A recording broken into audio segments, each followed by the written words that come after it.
वालेकुम my YouTube family. उम्मीद है आप सब ठीक होंगे।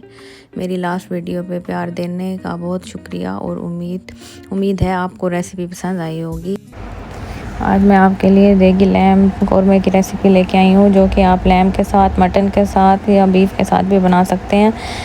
आप तरीका सिर्फ यही फॉलो करें और आप अपना गोश्त कोई भी इस्तेमाल कर सकते हैं। मैंने 1 kg लैम का कीमा लिया था और उसकी जो बोटियाँ थी मैंने काफ़ी छोटी कर दी थी और बाकी ये सारी चीज़ों का मैंने पेस्ट बना लिया था। प्याज का भी अलग से बनाया था, लहसुन का अलग से, और अदरक, टमाटर और ग्रीन चिलीज़ का अलग पेस्ट बनाया था मैंने। सबसे पहले मैंने 1 कप ऑयल डाला है, उसमें मैं लहसुन का जो मैंने पेस्ट बनाया था वो मैं डालूँगी। ये सारे पेस्ट आपने अलग अलग बनाने हैं, सबको एक साथ पेस्ट नहीं बनाना और ना ही एक साथ भूनना है आपने।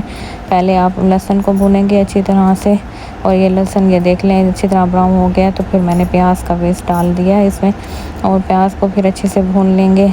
ये तरीका थोड़ा डिफरेंट है और ये आप ज़रूर ट्राई कीजिएगा और मुझे कमेंट सेक्शन में भी बताइएगा। और ये देख लें प्याज भी जब अच्छे से भून के ब्राउन हो जाएगा तो फिर उसके बाद हम टमाटर, अदरक और ग्रीन चिलीज़ का पेस्ट ऐड करेंगे।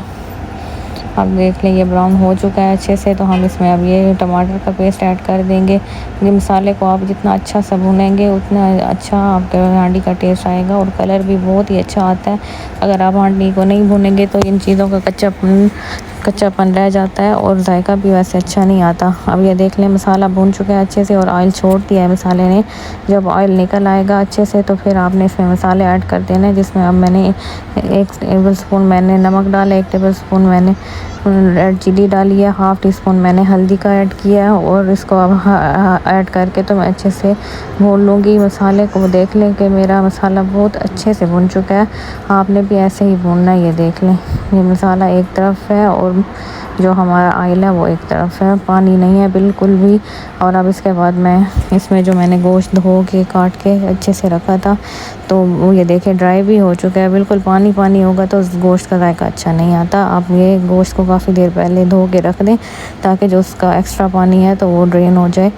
और ये देख लें अब मैंने गोश्त ऐड करके मैं इसको अब भूनूंगी अच्छी तरह से। गोश्त को आपने भूनना है, जितना अच्छा भूनेंगे तो आपको स्मेल भी नहीं आएगी। जो लोग कहते हैं कि हमारे गोश्त में स्मेल आती है और वो नहीं खाते, तो वो ये ट्रिक आजमा के देखें तो फिर वो खाएंगे। अब मैंने 1 कप पानी डाल के तो मैंने इसको कुकर लगा दिया था।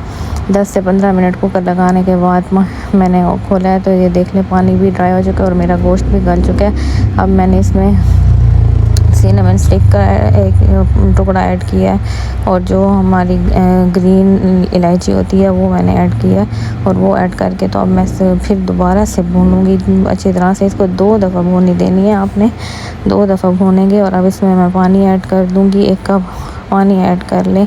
पानी को ऐड करने के बाद इसको अच्छे से मिक्स कर लें।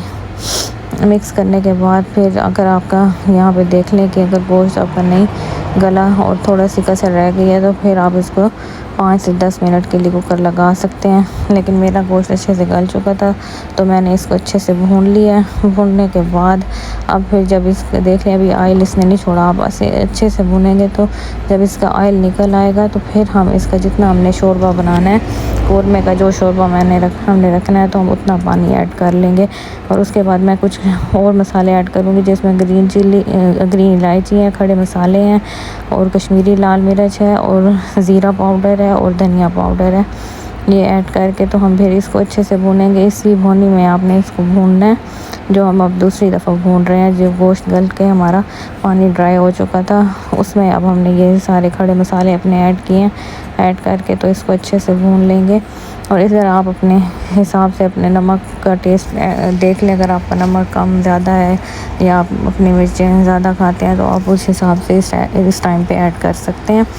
और अब मैं देख लूँगी कि मुझे कितना शोरबे के लिए पानी चाहिए तो मैं उतना ऐड कर लूँगी। आप भी देख लें कि आपको कितना शोरबा चाहिए तो आप उस हिसाब से ही पानी ऐड कीजिएगा, क्योंकि अब इस टाइम पे हमारा गोश्त गल चुका है तो हम बस सिर्फ शोरबा ही बनाएंगे। और ये मैंने 3 से 4 ग्रीन चिलीज़ ऐड कर दी हैं। इसको ऐड करके तो हम इसको रख देंगे, लिड लगा के इसको रख दें ताकि अच्छे से बॉयल ना हो जाए पानी और पानी का कच्चापन भी कम हो जाए। कच्चापन जो उसका पानी का ख़त्म हो जाए और हमारा शोरबा बन के ऊपर ऑयल आ जाए। तो फिर हम उसको अब इसको हम गार्निश फिर करेंगे। तो अब आप मेरी वीडियो को एंड तक देखा करें प्लीज़। मुझे लाइक शेयर और सब्सक्राइब भी मेरे चैनल को किया करें और मुझे कमेंट सेक्शन में भी बताया करें और अपने ज़्यादा से ज़्यादा रिलेटिव्स दोस्तों में मेरी वीडियो को शेयर किया करें। इससे मुझे मोटिवेशन मिलेगी और मैं आपके लिए अच्छी से अच्छी रेसिपीज़ लेके आऊँगी जो कि बहुत ईजी और घर के मसालों से मैं बनाती हूँ, जो हर कोई अफोर्ड कर सकता है और महंगाई के हिसाब से भी किसी को कोई मसला नहीं होगा इंशाल्लाह। अब मैंने इसमें हरा धनिया भी डाल दिया था और ये देख लें मेरा फाइनल लुक हांडी का। प्लीज़ मेरे वीडियो को एंड तक देखा करें, लाइक शेयर और सब्सक्राइब भी किया करें। Till then take care and अल्लाह हाफिज़।